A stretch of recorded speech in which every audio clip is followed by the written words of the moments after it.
જે વડોદરા શહેર કોંગ્રેસ દ્વારા અકોટા વિધાનસભા વિસ્તારમાં કોંગ્રેસ પાર્ટી મોંઘવારી અને પેપર લીકના મુદ્દે અમે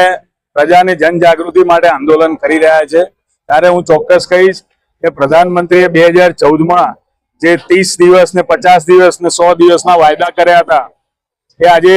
તમે 5000 દિવસ પૂરા કરવા જઈ રહ્યા છો ત્યારે પ્રજાની હાડમારી પોતે જોવી જોઈએ। એક સામાન્ય નાગરિક તરીકે પણ વિચારવું જોઈએ કે આ દેશમાં પ્રજા